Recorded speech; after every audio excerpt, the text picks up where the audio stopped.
maamulka iyo macallimiinta iskuulka Imaam Shaafici ee degmada Xudun ee gobolka Sool ayaa cabasho ka muujiyay xafiiska gobolka Sool iyagoona fariin cod dheer loo diray wasiirka wasaaradda waxbarashada iyo tacliinta sare ee Somaliland waxayna macallimiintaasi ka cabanayaan inaysan helin dhammaanba xuquuqdii macallinimo sida mushaharaadka iskuulkan oo ah iskuulada ugu faca weyn deegaankaasi ayaa waxa uu muuqda kuwa ay ku gadaaman yihiin baahiyo gaar ah macallimiintan oo arrimaha ka hadlaya waxa hadalladooda ka mid ahaa sida tan السلام عليكم ورحمة الله تعالى وبركاته. waxaan salaamayaa salaanta islaamka si guud iyo si gaar ah waxa weeye Axmed Maxamed Faarax maamulaha dugsiga Imaam Shaafici aad iyo aad baan idin salaamaynaa salaan kadib haddaan wax yar ka warbixiyo dugsiga iskoolka waa iskool weyn oo babliya arday badan ay dhigato 400 runtii waxbarashadiisana ay fiican tahay waxaa la aasaasay waqti hore waxa uu jiraa 10 sanadood ayaa hadda maraya 2 dafcadood ayaa ka baxay oo arday ah iskoolku ardaydiisuna hadda waa 400 oo arday inta kadib warbixinta waxaa dhiga shaqaalaha iskoolka jooga waxa weeye waa 9 macallin iyo maamulkoodii iyo 3 shaqaalaha dadban ah 2 nin oo waardiya iyo gabadh nadiifisa inta kadib waxaan rabaa halkan inaan xog aan ka siiyo wasaaradda waxbarashada iyo sayniska guud ee dowladda Somaliland annagoo ah dugsiga Imaam Shaafici waxaan cabadkii ka soo jeedinaynaa iskoolka aan hadda xogtiisa ka warramay macallimiintiisa aan sheegay xilliga aas-aasnaa waxaan wasiirka waxbarashada iyo ku-xigeenka iyo cid kasta oo wax ka qaban karta hawshaas aan u soo jeedinaynaa iskoolkaasi wax fiidina ma helin intaas bayrool ah intii uu jiray iskoolka wax bayrool ah ma jirin hal macallin oo bayroolka ku jira ma jiraan iskoolka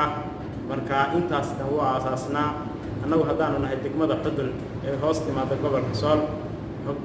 xogtayaduna in badan ay gobolka gaaraysay arrintaa ilaa intaanu sheegayno oo sano aan hore u soo wadnay shaqada iskoolka wax jawaaba ma helin gobolkana kama helin xagga sarana wax wara kama helin marka waxaan ku wajahaynaa hawshan meelay gaadhaba inay macnaha wasiirka iyo macnaha cid ay xusayso hawshaasi waxbarashadu inay arrintan nooga soo jawaabaan bismillaahir rahmaanir rahiim magacaygu waa macallin Cabdi Qaadan Ciise waxaan ka soo hadlayaa degmada Xudun gaar ahaan dugsiga hoose dhexe Imaam Shaafici dugsiga Imaam Shaafici waxa ku yaala gobolka Sool gaar ahaan degmada Xudun dugsiga Imaam Shaafici waxa la aasaasay 2009kii waxa uu hadda shaqeynayaa 12 sanadood waxa ka baxay 2 dafcadood ardayda dhigata ku dhawaad 400 arday waxa ka hawlgasha 9 macallin oo ku jiro maamulo 8 macallin iyo maamulaha waxa kale oo ka hawlgala 3 shaqaale oo shaqaale hoosaada 2 waardiye iyo nadiifiso 2 waardiye waxa kale ay leeyaan iskuulka ayaa wuxuu ka kooban yahay 2 dhisme 2 qaybood sida laajkeedu wuxuu u baahan 2 waardiye oo ilaaliya waxaan fariin u diranaa wasaaradda waxbarashada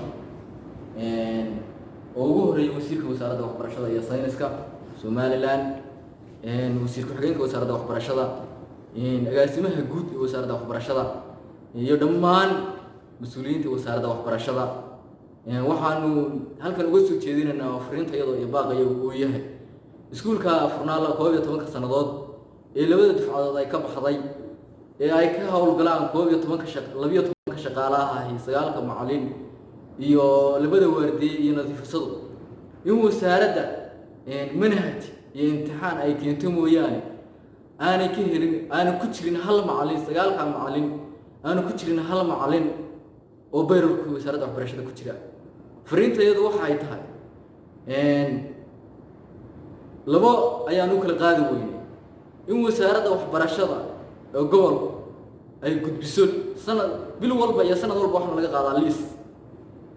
liiskaygaas in wasaaradda waxbarashada gaadho xafiiska wasaaradda waxbarashada guud inuu gaadho iyo wasiirka wasaaradda waxbarashada oo ayna iyagu ka soo jawaabin iyo in gobolka aanu iskaga dhaafin fariinteeda waxay tahay markaa wasiir iyo agaasimo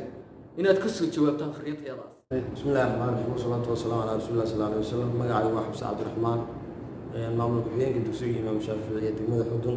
sidaa maamulaha iyo macalinka igu horeeyay ay sheegeen, iskuulka muddada 11 sano furan ilaa hadda bayroolka cid ugu jirtaa ma jirto. waxaan wasiirka ku xoojinaynaa oo ku adkaynaynaa inuu baaqa cabashadeeda si guud iyo si gaar labadaba u eego, tixna geliyo cabashadeeda muddada iskuulku intaa furan yahay 2 dafcadoodna ay ka baxeen, in cabashadeeda si guud iyo si gaar labadaba loo tixgeliyo oo aanu jawaab degdeg ah ka helnaa. waxa weeye gudoomiye iyo wasaaradda aad iyo aad waxaan leenahay wax kama aanu hayno fiidina iyo wax mushahar haba yaraatee. waxaan leenahay insha Allah bismillah kariim arintaas aad iyo aad waynaad ugu laataan si mug iyo miisaan lena waynaad uga soo jawaab celisaan insha Allah bismillah. majoritigood sidii la idin sheegaba xaasha lile macallimiinta bilaa mushaharka ayaa boqol iyo kalkoos jeebkooda ka bixisa. waxa weeye iyaguna aad bay ugu mahadsan yihiin. bismillaahi raxmaani raxiim. waxaan salaamayaa wasaaradda waxbarashada. magacaygu waa Xaawo Jaamac Deeriye. waxaan ka tirsanahay guddida waxbarashada xudun iskuulka Imaam Shaafici. gudoomiye waxaan guddida halkan in badan baanu macallimiinta iyo anaguba ka wada shaqeynay. sidaa macallimiintu ay sheegtay oo ay ka dhawaajisay maamuluhu sheegay wax jira weeye. intaas oo sano uu dhisnaa macallimiinta ay idin sheegtay inuu bilaa mushahar ahaa. macallimiinta sagaalka ah wax mushahar u xaadiraan inaysan jirin. wasaaradda waxbarashada la saanadna way ogtahay. wasaaradda shaqada haday soo gaadhay oo iska kaya dhagooleynaysa fadlan waxaan idinka baryaynaa in iska kiin dhagooleyn. waxaan jecelahay wasaaradda si fiican loo eegto. waxaan idinka codsanaynaa in wasiirku na eego. waxaan idinka codsanaynaa in agaasimuhu na eego. waxaan idinka codsanaynaa in codkayagu aad iyo aad idin soo gaadho. iskuulkan in badan oo dan yara baa dhigata oo macallimiinta bilaa mushaharka ay ugu tabarucdaan xoogooda iyo fikirkooda iyo maskaxdooda. Ilaahay ha u barakeeyo. maxamed maxamuud cawiil kawtaga jeeli wararka degmada xudun ee gobolka Sool.